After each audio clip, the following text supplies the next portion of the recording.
मेरी कुछ welcome to another video. So, अगर you are new to my channel, I'm Avika. I scored 98.4% in my class 10 CBSE board exams. I recently gave my board, so I have a better idea about it because I faced all that syllabus change and competency-based questions and everything.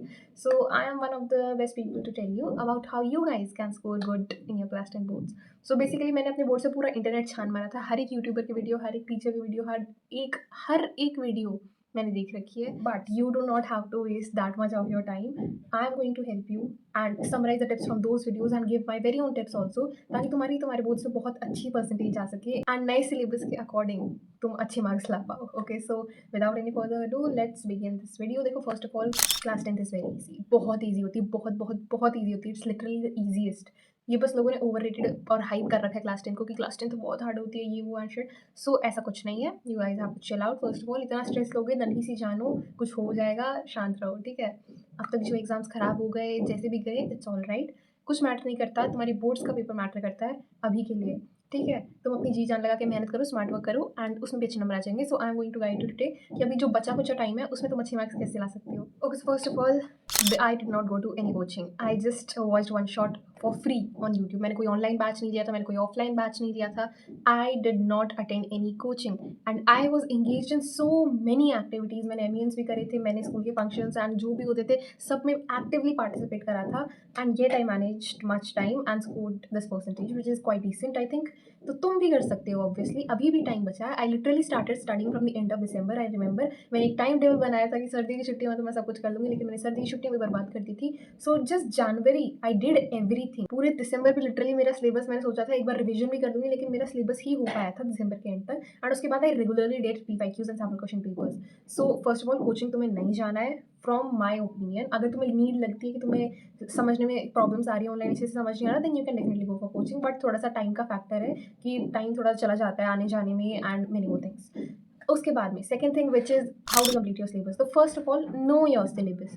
तुम में से अभी भी पता नहीं कितने सारे बच्चे, आई लिटरली हैव सीन कि तुम्हें बोर्ड्स के पहले तक अपना एग्जैक्ट सिलेबस पता नहीं होता. सिलेबस में छोटे मोटे चेंजेस होते हैं हर साल, वो अच्छे से CBSE की ऑफिशियल वेबसाइट से क्लैरिफाई करो कि ठीक है ये पढ़ना है, ये नहीं पढ़ना है. Now since you have very less time left, अगर तुम्हें 95 प्लस स्कोर करना है तो तुम्हें 100 का टारगेट लेके चलना है. सारे चैप्टर्स पढ़ने हैं, सारे के सारे. टाइम बचा है, अच्छे से डिस्ट्रीब्यूट करोगे, हो जाएगा. बट अगर तुम वो वाले बच्चों की तुम्हें 70-80 मार्क्स लाने हैं या फिर बस 90 तक ही स्कोर करना है, बस वही ड्रीम है तुम्हारा, then there are some high weightage chapters of each of the subjects जो अभी मैं तुम्हें बता दूंगी. So you can note it down. These are basically the unit-wise distribution of marks and high weightage chapters of science, SST, maths and English. These chapters जो मैंने तुम्हें दिखाए, ये अराउंड 50 to 60% कवर करते हैं पूरे आउट ऑफ 80 मार्क्स के. तो इतने मार्क्स तुम्हारे पक्के हो गए. उसके अलावा if you want to just confirm कि भाई इतने नंबर तो आने ही आने हैं, अगर ये चैप्टर भी पढ़ लिए, then focus on previous year questions. Previous year question से लिटरली सेम क्वेश्चंस उठ के आते हैं हर साल. 50 to 60% of the question paper is same. Do not forget to practise all sets of 2025. वो बहुत इंपॉर्टेंट है. एग्जैक्ट छपे हुए क्वेश्चन तुम अपने बोर्ड क्वेश्चन पेपर में दिखेंगे. So practice previous year question papers जितने पॉसिबल है. उसके बाद सैम्पल क्वेश्चन पेपर्स करो जितने हो सकते हैं. ज़रूरी नहीं है 3 घंटे लेके एक पेपर को बैठो, थोड़ा थोड़ा सॉल्व करो. तुम बस मन में आइडिया होना, ऐसे आइडिया लगा लेना है कि क्या आंसर होगा, कैसे फॉर्म होगा, ठीक है. That's the thing.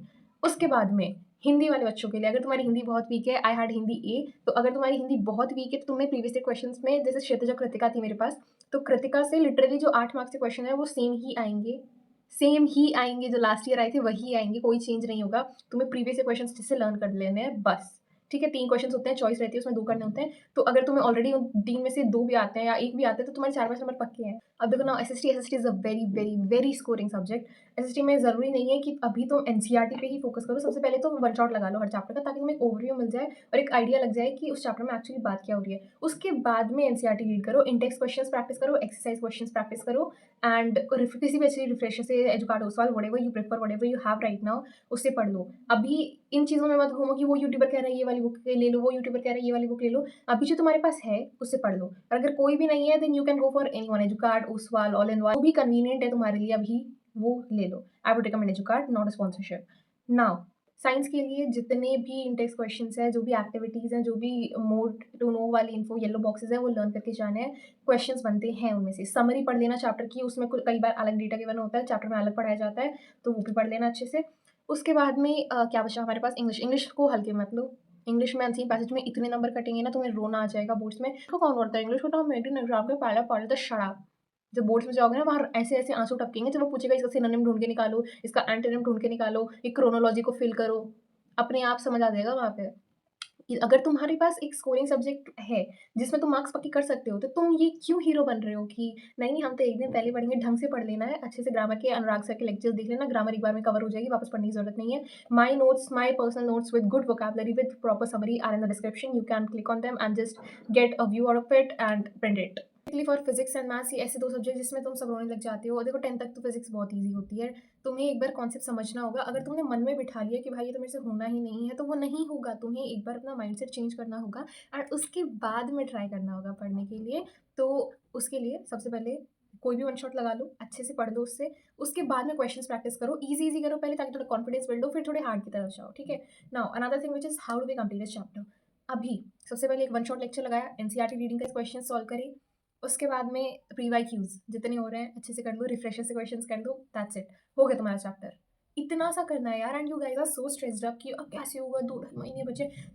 सब हो जाएगा। अगर तुमने अब तक अपना सिलेबस छुआ भी नहीं है ना, अभी भी तुम 90, 95, 100 तक ला सकते हो। I think which toppers time table हर महीने कोई ना कोई क्रिएटर डाल देता है कि भाई ये वाला टाइम टेबल देख लो, ये वाला टाइम टेबल देख लो, लेकिन किसी के टाइम टेबल को फोकस नहीं करना है। सबकी पढ़ने की कैपेसिटी अलग-अलग टाइमिंग्स होते हैं, तुम्हें किसी को फॉलो नहीं करना है। अगर तुम इंस्पिरेशन लेना चाहते हो दैट्स अ डिफरेंट थिंग, लेकिन तुम लिटरली कॉपी कर रहे हो तो वो नहीं वर्क करता है। स्ट्रैटेजी वीडियो पे टाइम वेस्ट करने से अच्छा है किसी 1-2 यूट्यूबर्स की वीडियो देखो, समझो और उसके बाद पढ़ना स्टार्ट कर दो। तुम 10 वीडियो देख रहे हो, कर कुछ भी नहीं रहे हो, वो तो गलत चीज़ है ना। तुम्हें पढ़ना स्टार्ट करना है। रोज़ टू डू लिस्ट बनाओ कि आज ये चैप्टर हो जाएगा। वीकली गोल्स बनाओ कि इस वीक में ये करने करना है। मंथली गोल्स बनाओ एंड तुम खुद से देखोगे कि भाई कितना चेंज आ रहा है और कितना इंक्रीज हो रहा है तुम्हारे मार्क्स में। So that was it for this video. I hope you liked it. Thank you for watching. Do not forget to like, subscribe and share. Bye bye.